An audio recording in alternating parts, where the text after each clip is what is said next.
Hi, I'm Scott Humphrey, CEO of the World Floor Covering Association, and this is Leadership Live. Hey, thank you for joining me again. I know during this crazy time of the coronavirus, many things have changed. But this week I want to tell you one of the things that has not changed is the expectation of spectacular customer service.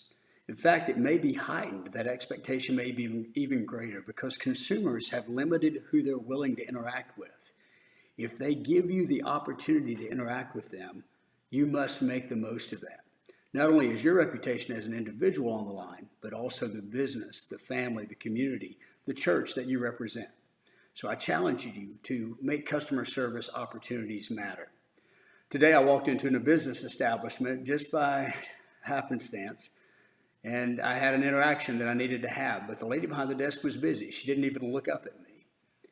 Then when she did look up, she didn't smile. Her face did not say, "I'm here to help you." She simply looked at me and she said, "It's going to be a minute." I said, "That's fine. I have time. Take your time."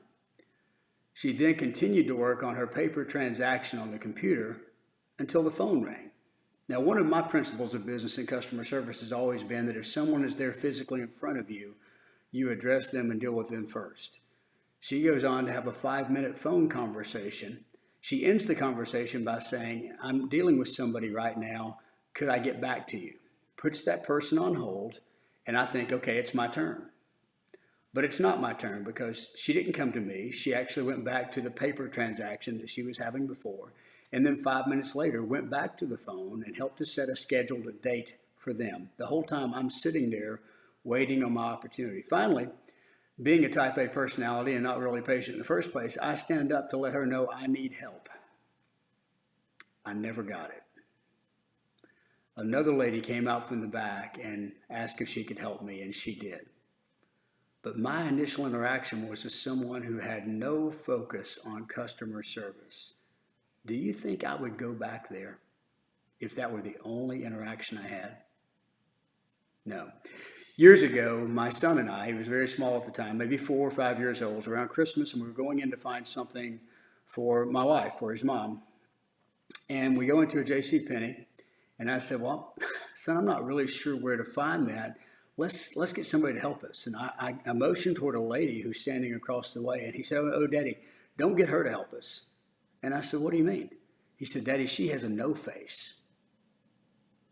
I'd never thought about it before, but in his young and, unbiased world, people had yes faces and no faces. And in her case, he was exactly right.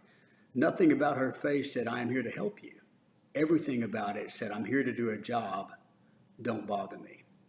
Most of us have a yes or a no face, and you get one opportunity to impact the people you come in front of with that interaction. I am blessed this week to be starting a new Zoom conference. It will happen on Thursday. So before you guys see this, but it will be available on WFCA.org. It's called A Leader's Journey. And my first guest in that is Howard Brodsky, co-CEO of CCA Global. Howard also wrote a book called Unexpected.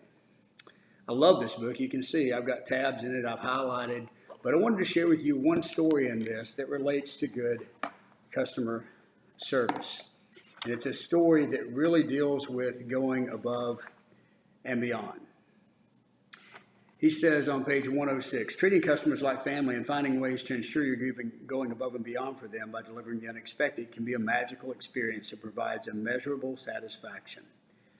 In July of 2014, a widow in Missouri who had celebrated 3 straight decades of wedding anniversaries with her husband at Red Lobster was the recipient of a truly unexpected experience. The woman's husband had passed away a few months earlier after an unsuccessful battle with cancer. She and her daughter decided to honor the man's memory and continue the tradition for a 31st year. They went to dinner at Red Lobster in Columbia, Missouri, and when asked by their server if they were celebrating anything special, the daughter let her know that they were there for her mother's 31st anniversary, but her father had recently passed away. After taking their drink orders, the server approached the manager and asked if they could do something special for the pair, such as a free dessert or an appetizer. His response, "Let's take care of the meal." And so at the end of the meal, in lieu of a bill, the pair found the following note delivered to their table. "We're sorry to hear about your husband's passing, but we appreciate your loyalty in spending 31 years of your anniversary with us. For your appreciation, your meal is on us. We look forward to spending your next anniversary with us as well. Sincerely, Red Lobster, plus your server, Taylor. Within a matter of hours, news of that note went viral. With every customer service interaction is the opportunity for a viral moment. Don't pass up the opportunity to do the right thing and simply to do good. If you have the privilege of interacting with people, do it in a way that makes them go out and become your frontline soldiers, sharing your story for you.